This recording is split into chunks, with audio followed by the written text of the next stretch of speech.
Ouais, c'est moi.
Salut et bienvenue à toi dans l'Oraculum.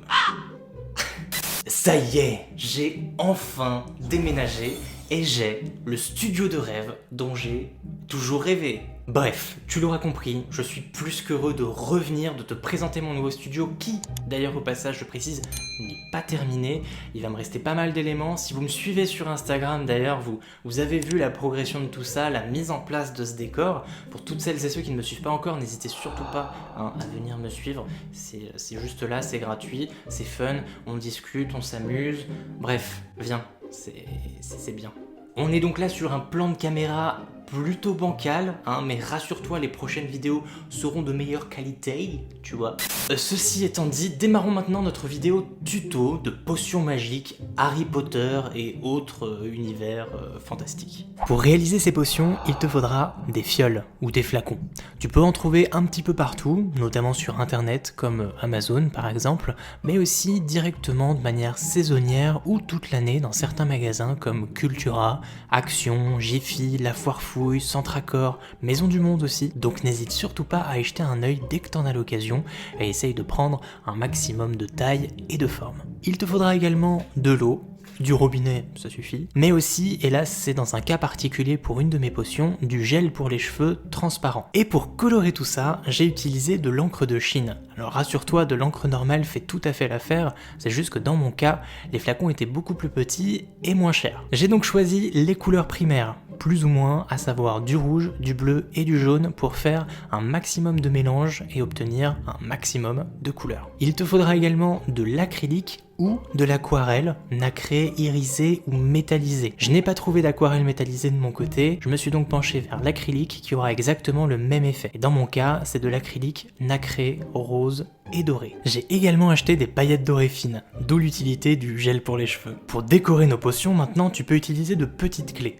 Pour ma part, je les ai trouvées sur Amazon et elles existent en plusieurs teintes possibles, doré, argenté et dans le cas présent, un peu bronze. De la corde fine ou de la ficelle et également des étiquettes. Alors dans mon cas, je les ai dessinées moi-même, mais tu peux en trouver énormément sur le net. Et maintenant, pour parfaire l'aspect magique de mes potions et leur donner une toute autre utilité, j'ai trouvé sur un super tuto américain l'idée d'acheter des LED autocollantes qui sont en fait des sous-verts. Tu peux en trouver très facilement sur Amazon et pour ma part, j'en ai pris 4 blanches. Elles ont un diamètre de 6 cm, malheureusement je n'en ai pas trouvé de plus petites, mais elles feront l'affaire pour mes plus grosses potions. Pour terminer notre liste, je te recommande des pinceaux fins standards afin de pouvoir mélanger les différents contenus et également de la colle sous toutes ses formes. Dans mon cas, j'ai utilisé de la colle bâton pour les étiquettes, de la colle chaude et de la colle transparente pour souder les différents bouchons. Voici donc la toute première potion que j'ai réalisée il y a 2 jours, donc le jour où j'ai acheté, où j'ai réussi à réunir en fait tous les ingrédients dont j'avais besoin pour la faire. Et voilà à quoi ressemble en fait une potion sans ces effets magiques, entre guillemets, tout simplement parce que l'acrylique est redescendu tout en bas de la bouteille, et bien entendu, je n'ai pas allumé la petite LED qui se trouve juste en dessous. Donc si je l'allume, alors il y a plusieurs modes, c'est comme ça, donc en mode fixe, donc tu vois que quand on l'agite, il y a l'acrylique en fait qui remonte, qui a stagné du coup tout en bas, et qui va venir créer des volutes comme ça. Donc là, ici, j'ai utilisé de l'acrylique rose nacré dans une eau en fait qui a été teintée en bleu. Voilà. Et aujourd'hui, nous allons réaliser d'autres potions avec des formes et des couleurs différentes, mais également avec des effets un petit peu différents. Bien sûr, n'hésite pas à faire tes propres expérimentations et à me les partager via mon compte Instagram qui s'affiche juste ici, sachant qu'il y a énormément de possibilités possibles.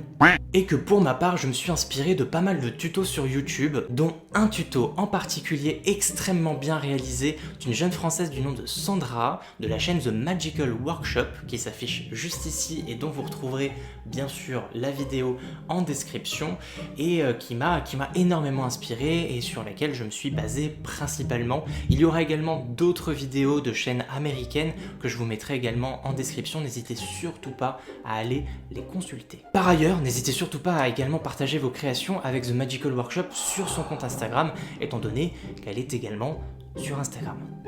Logique. Bien, commençons. Parce que comment vous dire que ça fait 2 jours que j'en peux plus, que je ne tiens plus, que j'ai juste envie de faire toutes les potions possibles et imaginables, mais je me suis retenu pour cette vidéo. On va commencer du coup avec la fiole de Maison du Monde, avec le bouchon en cristal. Donc là, celle-ci sera faite essentiellement d'eau, et je la veux rose. On va utiliser l'encre de Chine rouge, qui me semble est vermillon. Voilà, donc c'est du vermillon, donc on le voit en dessous. Voilà, donc je vais en mettre vraiment très très peu pour être sûr d'avoir un rose. Je trempe mon pinceau à l'intérieur et je viens le mettre dans l'eau. Deuxième tournée. Je vais peut-être rajouter une pointe de bleu, mais j'ai pas envie de tomber sur un violet non plus. Je pense que dans la mesure du possible, essayez d'y aller vraiment mollo par petites doses d'encre pour être sûr de toujours contrôler la couleur que vous êtes en train de faire. Je dis ça, mais si ça se trouve, je vais pas du tout arriver sur ce que je veux. Ok. Donc là, c'est du bleu outre-mer. Donc c'est parti pour une pointe de bleu. Et là, on va arriver un petit peu plus sur une espèce de rose bleuté. On va rajouter un tout petit peu de rouge. Ok, et je pense que ce sera la dernière pour celle-là parce qu'il ne faut pas qu'elle soit trop opaque non plus. Et à ce rose, un peu translucide, on va lui ajouter de l'acrylique. On arrive au dilemme de la balance que je suis. Est-ce que je lui mets de l'acrylique rose nacré pour rester un peu dans les mêmes teintes et pas trop dénaturé, ou alors est-ce qu'on tente le doré, étant donné que le flacon a du doré. Hein, YOLO, on tente le doré. Ouh. Donc je vais juste mettre quelques gouttes. Oula. Ah. Non, on voit pas. On va coller ça en dessous. Voilà, notre première potion ensemble. Je suis plutôt content. Même si surpris du résultat parce que c'est pas ça que je m'attendais. Ok, ça c'est fait. On passe maintenant à la suivante, celle-ci. Et là je veux un vert assez clair. Ah. Ouh. J'aime bien. Donc on va laisser comme ça pour celle-là. À voir si je la modifie par la suite.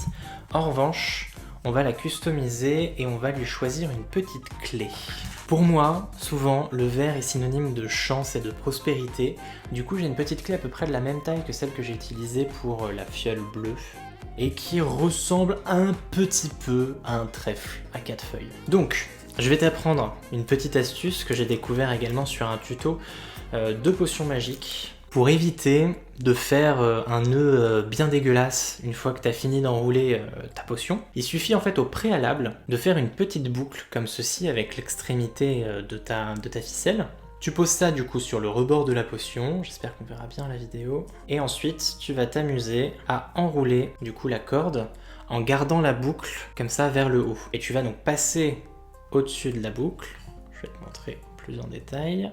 J'ai le bas de la boucle et l'extrémité qui pendouille ici en bas. Et il faut bien, tu vois, que la boucle dépasse, c'est très important. Il faut juste lui passer par-dessus. Une fois qu'on arrive au bout, on coupe en laissant un peu de mou. Alors je vais juste la défaire légèrement. Je vais y passer ma petite clé. Je finis du coup de tourner autour du bouchon. Et ensuite, je vais venir passer le petit bout que j'ai découpé dans la boucle et je vais serrer les deux extrémités. Donc tu vois, je vais tirer sur les deux bouts. Okay. Une fois que c'est bon, on va venir couper les extrémités. Ok, voilà. Bien. Pour éviter bien entendu que la vidéo dure 40 ans, j'ai réalisé la plupart des autres potions hors caméra. Mais ça va te permettre de voir à peu près ce que j'ai fait, les différentes formes, les différentes couleurs.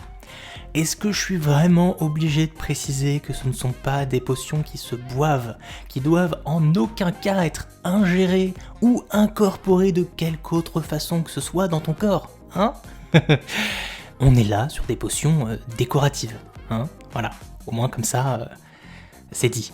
Pas d'inquiétude, aussi ici je te montre uniquement les potions sans leurs étiquettes afin que tu puisses vraiment te rendre compte de l'effet et de la différence de couleur qu'il peut y avoir les unes entre les autres.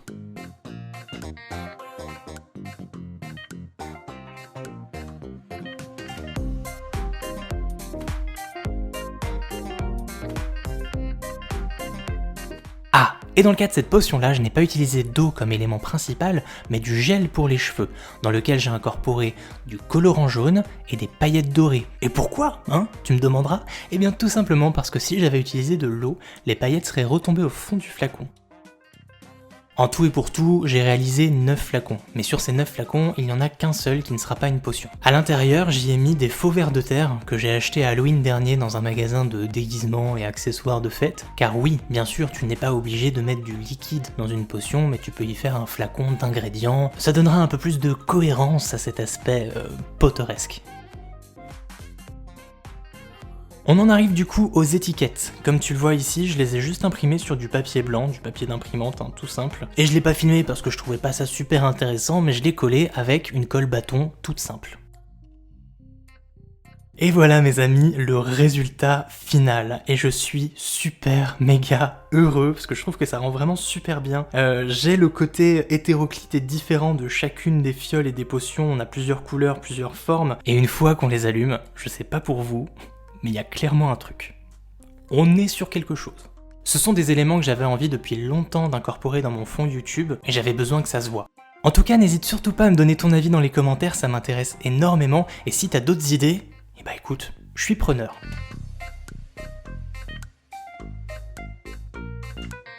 Et voilà, mes chers amis, pour cette vidéo tuto, la première de la chaîne, le DIY, Do It Yourself, de potions Harry Potter, potions magiques, qu'importe. J'espère que ça vous aura plu, que ça vous aura donné énormément d'idées, que ça vous aura permis d'alimenter votre créativité.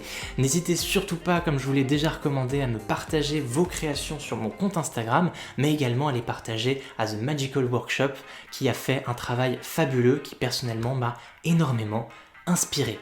Voilà, bien entendu, on se retrouve très vite dans l'Oraculum pour de nouvelles aventures. En attendant, portez-vous bien, et nous on se dit à plus.